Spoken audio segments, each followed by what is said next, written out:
as the question in brief. This question is give 4 factors which affect the acoustics of building.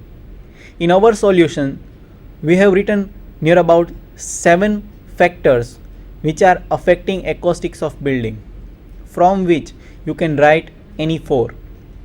The first one is reverberation time, with that loudness, focusing and interference effect, echo, Echelon effect, resonance and noise.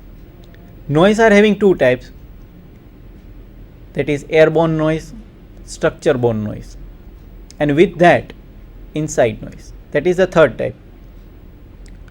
So here we have 7 types of factors which are affecting acoustics of building. This is the short question. This is the short question which is asked from acoustics.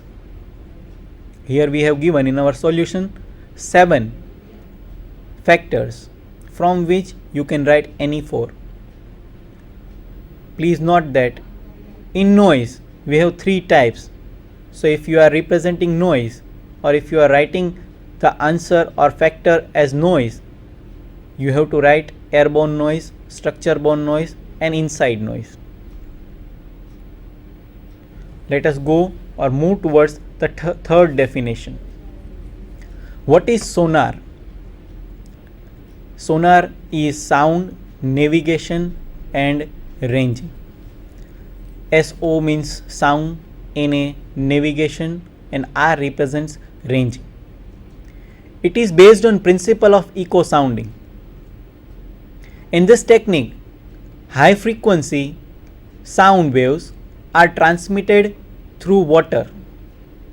They are reflected by object underwater. Change in the frequency of echo signal due to Doppler effect helps to determine velocity. It not only determines velocity but also determines the distance as well as the direction of that object. So this is the question which is being asked from ultrasonic section. Sound navigation and ranging is working on the principle of echo sounding. That means if ultrasonic waves are transmitted through any medium, let us take an example of water. If ultrasonic waves are passed through water, they are traveling inside it until any obstacle is, they reflect back only after the obstacle. That means this property of reflecting is having ultrasonic waves. That means ultrasonic waves are having properties of reflection only when there is an obstacle. That means if they travel through the seabed and towards the bottom, they will reflect back from the bottom.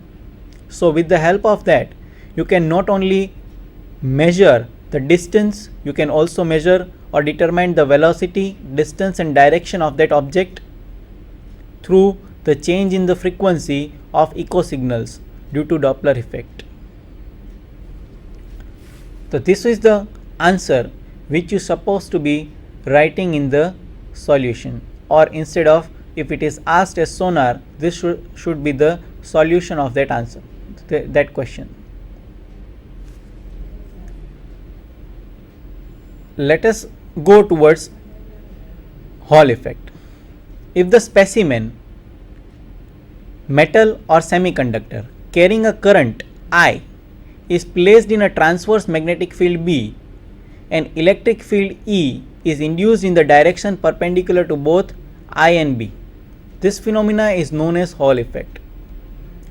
If a specimen, metal or semiconductor, the specimen could be metal or semiconductor, if it is carrying a current which is placed in a transverse magnetic field and electric field E is induced in the direction perpendicular to both, that is current as well as the induced magnetic field B, and this phenomena which you are observing is known as Hall effect. Let us try to learn through a simple diagram. In this, you can see a small specimen. There is a x-axis. We have represented this as x-axis, this is y-axis, and this is z-axis. This specimen could be of metal or a semiconductor. Now, according to Hall effect, if current is passing in this direction or current is passing through this specimen in this direction, and you can see that the specimen is applied or the induced magnetic field is in this direction, that is the direction of z, the I is in x direction, the electric field which is produced is perpendicular to both, that is I as well as that is B. You can see that x, y and z, they both are perpendicular to each other, or x and z, they both are perpendicular to each other. Now suppose if I is in x direction and z, that is B, is in z direction, then electric field will be perpendicular to both, that is I and that is B.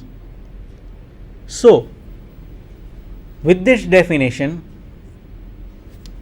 you can give the answer or give the statement of Hall effect, that is, if a specimen, metal or semiconductor carrying a current I is placed in a transverse magnetic field B, an electric field is induced in the direction perpendicular to both I, that is current, and B, that is induced magnetic field. This phenomena is known as Hall effect. Let us move towards the next question.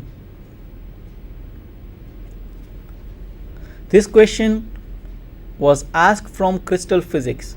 Define unit cell.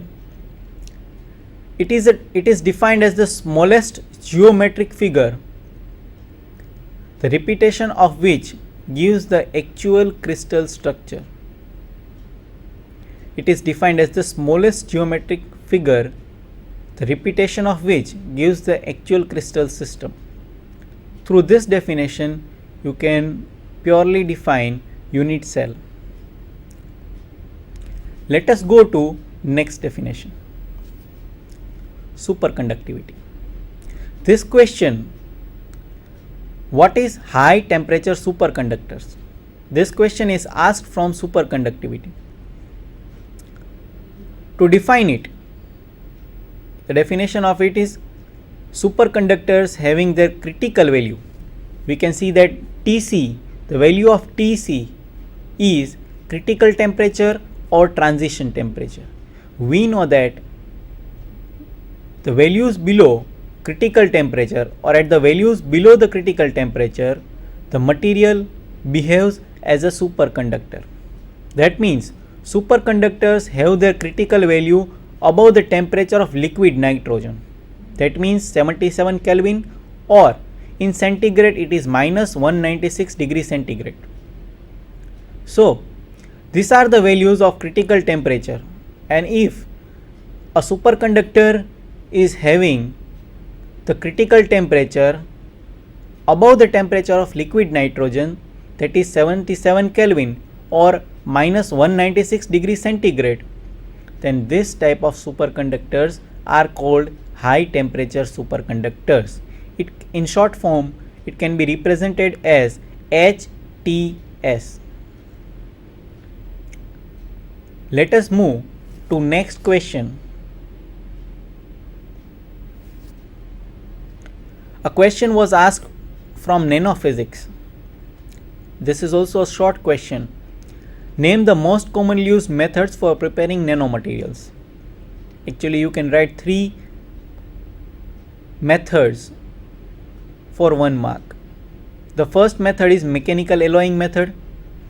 The second method is inert gas condensation. The third method is sol gel technique. And the fourth method, if you want to write, is ball milling method. So these are the 4 types of method which are most commonly used for preparing nanomaterials. This is the 1 mark question which is asked from nanophysics. Now one question was asked from NDT, that is non-destructive testing. NDT represents non-destructive testing. Mention the names of any 4 NDT methods.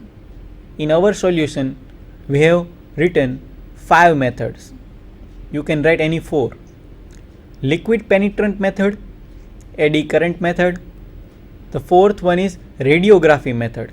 Now in the same manner, radiography methods have 2 sub methods, that is, or you can name radiography methods as X-ray radiography or gamma ray radiography. The fourth is ultrasonic inspection method, that is, with the help of ultrasonic waves you can inspect the object. And the fifth method is thermography. These are the 4 to 5 types of methods through which you can test the material, which can be represented as NDT, that is non-destructive testing. Let us see next question. The next question was asked from band theory of solids. In our chapter band theory of solid, the one principle was asked, or definition you can say. Define photovoltaic effect. The photovoltaic effect is the process in which a light sensitive semiconductor converts the visible light, in bracket we can say it sunlight.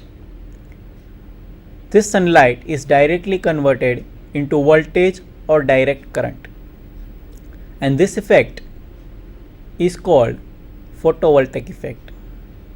In this process, light sensitive semiconductor converts the visible light or sunlight into voltage or direct current.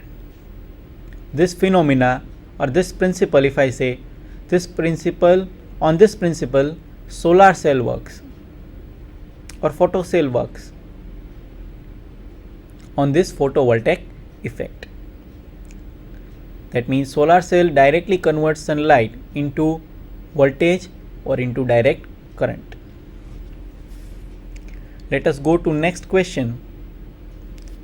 This was the question which was asked in short form, that is TIR. You can see that it was asked in a manner, give 2 conditions for TIR.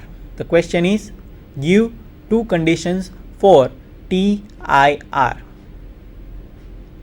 This TIR represents total internal reflection. The 2 conditions for total internal reflection or TIR as below. The first, the refractive index of core must always be greater than the refractive index of the cladding.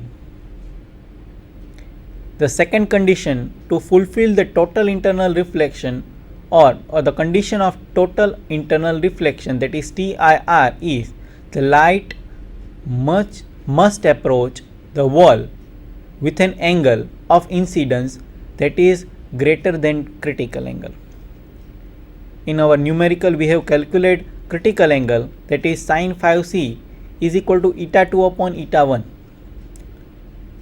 That means through this, if for this condition, critical angle condition, and the core refractive index must be greater than cladding refractive index. These are the 2 types of conditions which fulfills TIR, that is total internal reflection. This was the question which was asked from the topic fiber optics.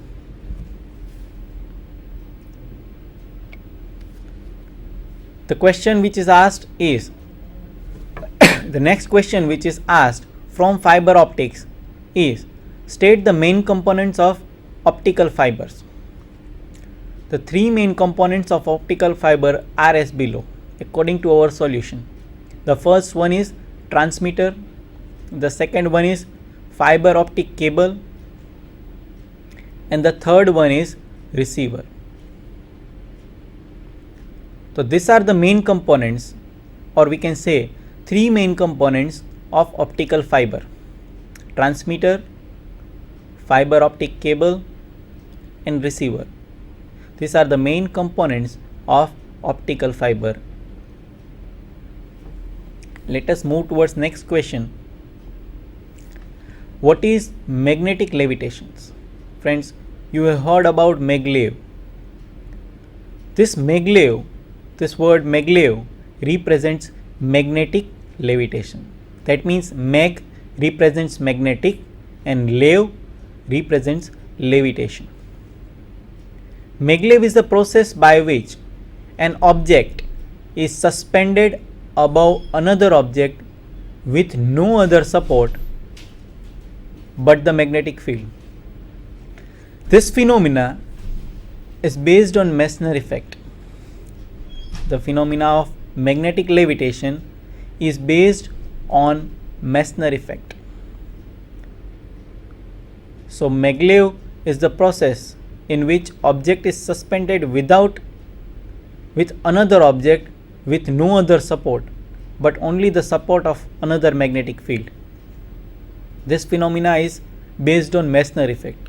Further, in our important question, we will also consider the Meissner effect through which we can know how maglev works.